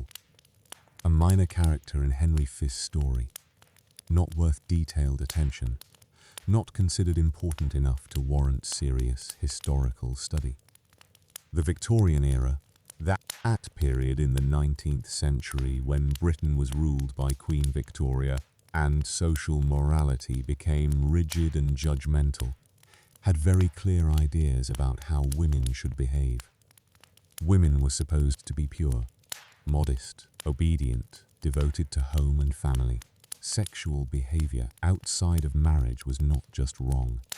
It was unthinkable, unforgivable, the worst sin a woman could commit. When Victorian historians looked back at Edmund Howard, they saw her through this lens of strict moral judgment, and they condemned her utterly. In the histories written during this period, Kavrin was portrayed as a wanton woman, someone whose sexual behavior before marriage marked her as fundamentally corrupt. The relationships she had in the Duchess's household were seen not as the result of neglect and abuse, but as evidence of Katharine's own moral failings. She was, these historians concluded, simply a bad person who got what she deserved. One Victorian biographer wrote that Kavrin was light, vain, and unchaste, someone who brought her fate upon herself through her own misconduct. Another called her a foolish, giddy girl who lacked the moral strength to resist temptation. These historians expressed little sympathy for her age, her lack of education, or the circumstances that had shaped her life. In their view, she was old enough to know right from wrong, and she had chosen wrong. This harsh judgment was not unique to Kavrin. Victorian historians were generally unkind to women in history who had sexual relationships outside of acceptable boundaries. Anne Boleyn was also condemned, as was Catherine Parr, for having been married 3 times. The only women who received sympathetic treatment were those who could be portrayed as pure victims. Like Catherine of Aragon, Henry's first wife, who was seen as a long-suffering saint. But there was an interesting contradiction in the Victorian interpretation of Catherine Howard. While they condemned her moral behaviour, they also found her story compelling and tragic. Victorian readers loved tales of fallen women, especially young, beautiful women who met terrible fates. There was something satisfying about these stories. They combined the thrill of scandal with the comfort of seeing moral order restored through punishment. Novelists of the Victorian era began incorporating Catherine into historical fiction, usually as a cautionary tale. In these novels, she was typically portrayed as beautiful but thoughtless, charming but lacking substance, someone whose beauty and charm could not compensate for her moral failures. The novels usually ended with her execution portrayed as tragic but just, sad but necessary. This Victorian interpretation of Catherine Howard persisted well into the 20th century. History textbooks taught children that she was foolish and immoral. Popular histories repeated the same judgmental language, the same conclusions about her character and fate. For generations of readers, this was the only Catherine Howard they knew, the wanton queen who died for her sins. The 20th century brought enormous changes in how society thought about women, sexuality, and morality. The women's rights movement, the sexual revolution, changing ideas about consent and agency, all of these shifts in social consciousness began to influence how historians approached the past. In the 1960s and 70s, a new generation of historians began to look at Catherine Howard's story with fresh eyes. They started asking different questions. Instead of asking, what did Catherine do wrong? They began asking, what was done to Catherine? Instead of focusing on her moral failings, they began examining the structural factors that had shaped her life and limited her choices. Feminist historians pointed out that Catherine had been a child when the relationships with Manox and Dereham began. In modern terms, what happened to her in the Duchess's household was not romance or even consensual sex. It was abuse. A music teacher in a position of authority over a 13-year-old girl is not having a relationship with her. He is abusing her. A man in his 20s with a key to the dormitory where teenage girls sleep is not a romantic figure. He is a predator. These historians also began to examine the power dynamics of Catherine's marriage to Henry. She had been essentially sold to the king by her family, used as a pawn in their political machinations. She had had no real choice about becoming queen, and once she was queen, she was trapped in a marriage to a man 3 decades older than her, a man who was sick and angry and increasingly unstable. This new perspective asked, given all these circumstances, given her age and her lack of preparation and the impossible situation she was in, what else could Catherine have done? How was she supposed to succeed when everything in her life had set her up to fail? In 1967, historian Lacey Baldwin Smith published A Tudor Tragedy, the life and times of Catherine Howard, which became the first major sympathetic biography of Catherine. While Baldwin Smith did not excuse all of Catherine's behaviour, he presented her as a complex human being shaped by her circumstances rather than as a simple moral failure. He explored her childhood neglect, her dysfunctional education, the ways she had been failed by every adult who should have protected her. This book marked a turning point in how Catherine Howard was understood. Subsequent historians built on Baldwin Smith's work, each adding new layers of nuance and understanding.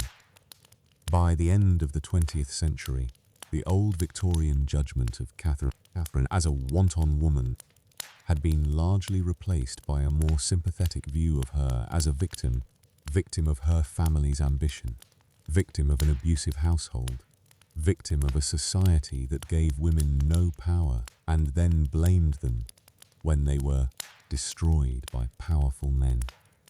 But this shift brought its own problems, because viewing Kavrin solely as a victim risks making her passive, stripping her of any agency or choice in her own life. It can make her into merely an object that things happen to, rather than a person who makes decisions and acts in the world.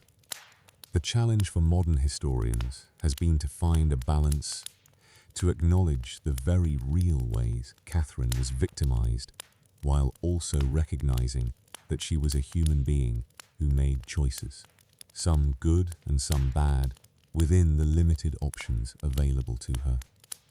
In the 21st century, our understanding of Edmund Howard has become even more nuanced and complex. Recent biographies have drawn on psychology, gender studies, and new historical research to create a portrait of Kavrin that is neither entirely condemning nor entirely sympathetic, but rather attempts to see her as a complete, complicated person. Gareth Russell's Young and Damned and Fair, published in 2017, is perhaps the most thorough modern examination of Kavrin's life. Russell explores not just what Kavrin did, but why, examining her childhood trauma, her adolescent experiences, the social and cultural context that shaped her choices. He presents Kavrin as neither a victim nor a villain, but as a teenage girl trying to navigate an impossible situation with the limited tools and understanding she possessed. Connor Burns' Kavrin Howard, Henry Fiz's Slandered Queen, published in 2019, goes further in defending Kavrin, arguing that she has been consistently misunderstood and judged too harshly by history. Byrne emphasizes Kavrin's youth and suggests that much of what happened to her should be understood through the lens of abuse and coercion rather than consensual relationships. Other recent historians have focused on the question of whether Kavrin actually committed adultery with Thomas Culpeper. The evidence they point out is ambiguous. Both Kavrin and Culpeper denied it.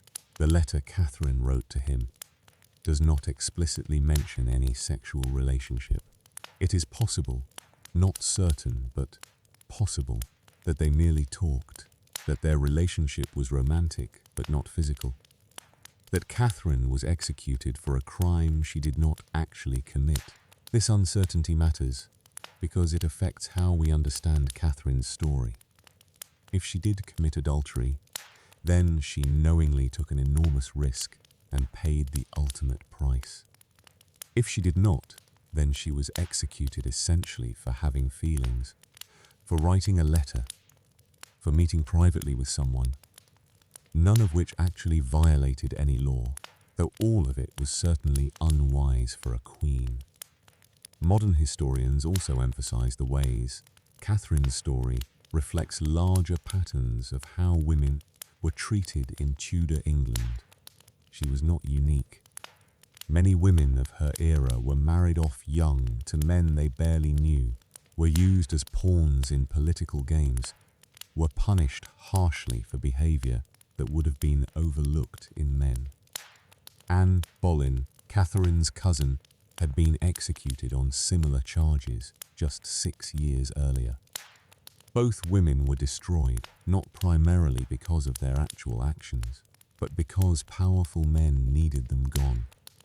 The charges of adultery were convenient excuses, ways to remove inconvenient wives while making the removal look legally justified. This pattern would continue beyond Henry's reign. Throughout history, women in positions of power or influence been destroyed by accusations about their sexual behaviour, whether those accusations were true or not. Kavrin Howard's story is not an isolated tragedy. It is one example of a much larger pattern of how societies have controlled and punished women. Recent historians have also paid more attention to the men in Katherine's story. Francis Dereham, who by most modern definitions sexually abused a teenage girl in his care, has been examined more critically. Thomas Culpeper, long portrayed as a romantic figure, has been revealed to have been accused of rape in his past, something earlier historians tended to gloss over or ignore. Even Henry VIII himself is now viewed more critically. Earlier histories tended to portray him as a powerful but basically reasonable man who was badly betrayed by his wives. Modern historians see him more clearly as an abusive tyrant whose paranoia and cruelty created an environment where tragic outcomes were almost inevitable. One particularly important recent development in understanding Katherine's story involves recognizing the role of trauma and its effects.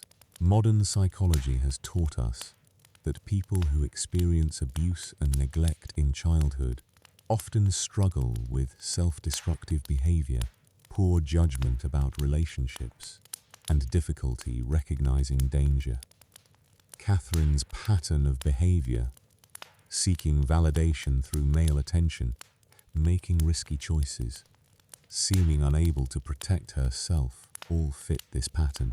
If we understand Kavrin as someone suffering from the effects of childhood trauma and ongoing abuse, her decisions look less like moral failures and more like the predictable results of psychological damage.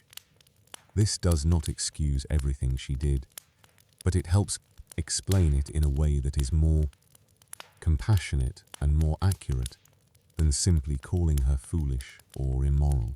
Some modern writers have gone even further, examining Katherine's story through the lens of modern feminist theory and questions about consent and agency. They ask, in a society where women had virtually no power, where their bodies and their futures were controlled entirely by men, where they were raised to be obedient and pleasing, what does it mean to say that Kavrin made choices? How much agency did she really have? These are complex questions without simple answers. Kavrin existed in a world very different from ours, with different rules and different expectations. We must be careful about imposing modern values and judgments on the past, but we must also be careful about accepting the assumptions and judgments of the past without questioning them. After nearly 500 years and countless historical examinations, what can we say with certainty about Edmund Howard? We know that she was born into a prominent family that gave her a name, but little else. Her father was chronically poor and absent. Her mother died when Kavrin was young. She was sent to live in a household where supervision was lax and where inappropriate relationships were common. We know that men in positions of authority over her, a music teacher, a gentleman in the household, engaged in sexual relationships with her when she was between 13 and 16 years old. By modern standards, these were not relationships, they were abuse. But in the 16th century, the concept of an adult having special responsibility not to abuse their power over children did not exist in the way we understand it. We know that she was brought to court in 1540, that she caught the king's attention, and that she was married to him within months. He was probably around 17 years old at the time. Henry was 49. The marriage was not her choice. It was arranged by her family for their own political benefit. We know that she was queen for approximately 16 months. During that time, she had to learn a role for which she had received no preparation in an environment that was dangerous and unforgiving. She was expected to produce an heir, though Henry's health probably made this impossible. We know that during her time as queen, she met privately with Thomas Culpeper on multiple occasions. Whether these meetings involved a physical affair remains uncertain. Both Kavrin and Culpeper denied it, but they admitted to meetings that were certainly improper for a queen. We know that in autumn of 1541, information about Katharine's past came to light. The revelations led to an investigation that uncovered both her previous relationships and her meetings with Culpeper. This information destroyed her. We know that she was executed on February 13th, 1542, probably around 19 years old. She was killed the same day as Lady Rochford, and both were buried in unmarked graves in the Tower of London. Beyond these facts, much remains uncertain or contested. Was she in love with Culpeper? Was she being coerced or blackmailed? Did she actually commit adultery? How much did she understand about the danger she was in? What were her final thoughts as she placed her head on the block? These questions can never be answered with certainty. We have some historical records, testimonies from people who were questioned during the investigation, a few letters, official documents, but we do not have Katharine's own voice beyond that one letter to Culpeper.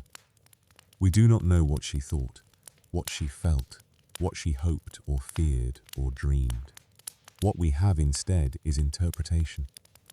Layers and layers of interpretation, each coloured by the values and assumptions of the time when it was written.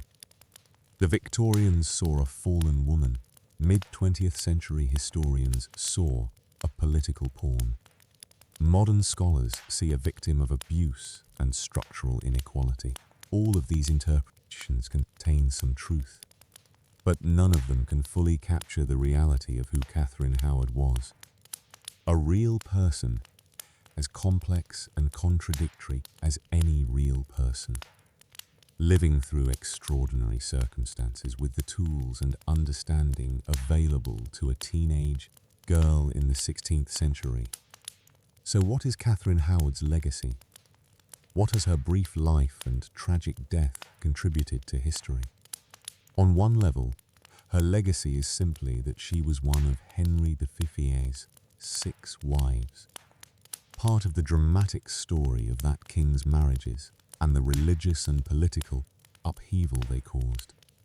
She holds her place in the familiar rhyme: divorced, beheaded, died, divorced, beheaded, survived. Catherine Howard was the second beheaded. But her legacy goes deeper than that. Her story has become a lens through which we examine questions about power, gender, youth, and justice. Catherine's execution was one of the most controversial of Henry V's many executions because of her age and because of the ambiguity of her guilt.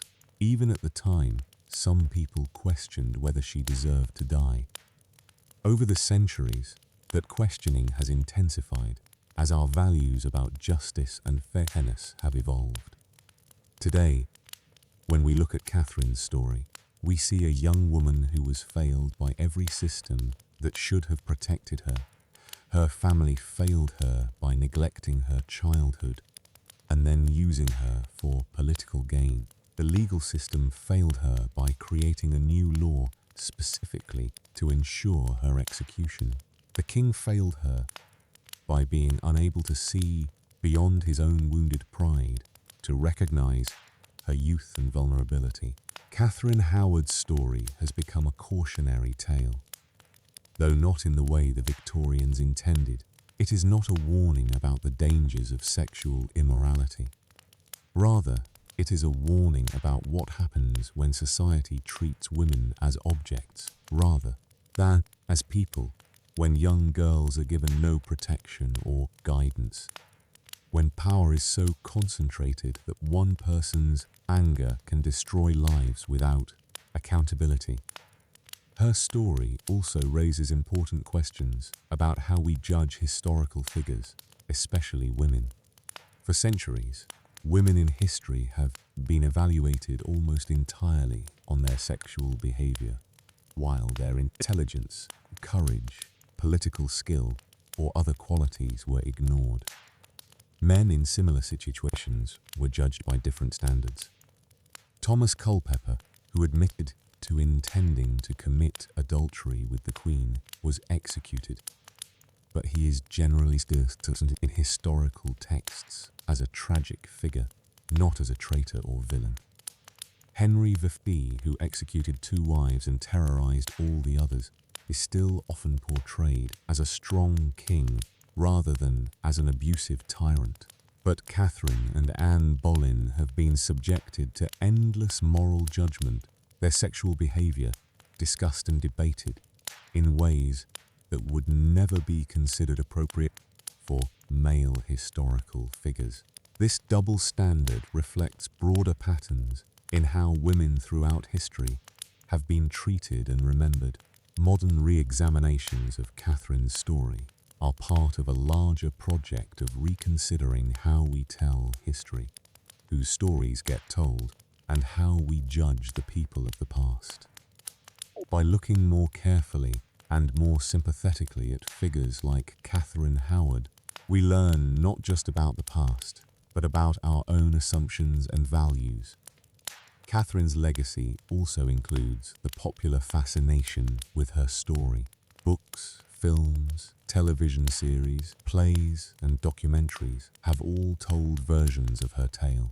She appears as a character in novels about the Tudor period. She has been portrayed by numerous actresses in historical dramas.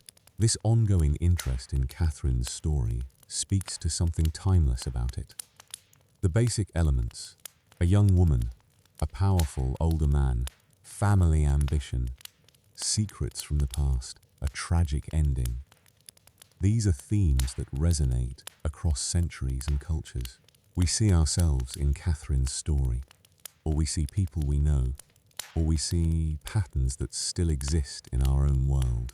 Modern productions have increasingly moved away from the older portrayals of Kavrin as either a silly girl or a scheming adulteress. Recent dramatizations tend to emphasize her youth, her lack of agency, and the impossible position she was in. Some have drawn explicit parallels between Katherine's situation and modern discussions about consent, power dynamics, and the treatment of young women. In the musical VI, which retells the stories of Henry VIII's 6 wives through contemporary pop music, Katherine's song acknowledges the darkness of her story while also giving her a voice and agency that history denied her.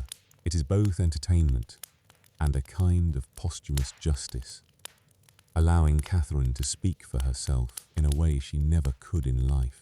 As we come to the end of Edmund Howard's story, it is worth reflecting on what we can learn from this tragedy that unfolded nearly 500 years ago. First, Katherine's story reminds us that the people we read about in history books were real. They were not characters in a story, not symbols or lessons, but actual human beings who lived and loved and suffered and died. Edmund Howard was a real girl who laughed and cried, who felt joy and fear, who wanted to be happy and safe like anyone else. When we reduce her to a moral lesson or a cautionary tale, we do her a disservice. She deserves to be remembered as a person with all the complexity that entails. Second, her story shows us how circumstances can overwhelm individual choice. Kavrin made mistakes, certainly. She made poor decisions. But those decisions did not happen in a vacuum. They happened in the context of a childhood marked by neglect, an adolescence marked by abuse, and a brief adulthood marked by impossible expectations and overwhelming pressure. We cannot understand Katherine's choices without understanding the world that shaped them. And when we do understand that context, judgment becomes more difficult and compassion becomes more necessary. Third, Katherine's story illustrates the particular vulnerability of young women in systems of power dominated by older men. She was 18 or 19 years old when she was executed. She had been queen for less than 2 years. She had been an adult, by our standards, for only a few years at most. Yet she was expected to navigate one of the most dangerous and complex courts in Europe, to be a perfect wife to an unstable tyrant, to produce an heir, to manage politics she did not understand, all while keeping secrets that could destroy her. It was an impossible situation, and she failed, not because she was uniquely flawed, but because success would have required skills and knowledge and maturity she simply did not have. Fourth, her story reminds us to question the narratives we are given about historical figures, especially women. For centuries, Kavrin was dismissed as foolish and immoral. It took generations of historians asking new questions and examining old assumptions before a more nuanced picture emerged. How many other women in history have been similarly misunderstood? How many have been reduced to stereotypes or judged by unfair standards? What other stories need to be re-examined and retold? Finally, Kavrin's story is a reminder of how precious and fragile life is. She lived for perhaps 19 years. She was queen for less than 2. Her entire story, from birth to execution, unfolded in less than 2 decades. And yet, in that brief time, she experienced the extremes of human experience: neglect and luxury, love and betrayal, triumph and terror. Her life mattered. Her suffering mattered. Her death mattered. Not because she was queen, but because she was human. And every human life, however brief, however tragic, deserves to be remembered with honesty and compassion. Today, if you visit the Tower of London, you can see the place where Catherine Howard died. Tower Green, a patch of grass in front of the Chapel Royal of St. Peter ad Vincula, is marked with a simple memorial plaque. It commemorates all those who were executed within the tower walls: Anne Boleyn, Catherine Howard, Lady Jane Grey, and others. Inside the chapel, there are memorial floor tiles marking the approximate locations of the graves. Catherine's tile is there, near her cousin Anne Boleyn's, in the floor of the church. Visitors can stand there and remember these women who lived and died so long ago. But Catherine Howard is not just a name on a memorial tile. She is not just a chapter in a history book or a character in a television drama. She was a real person whose life, brief as it was, mattered. She was someone's daughter, someone's cousin, someone's friend. She was a young woman who loved to dance, who liked music and pretty clothes, who wanted to be loved and valued and safe. She lived in a time and place where women had little power, where youth was no protection, where mistakes could be fatal.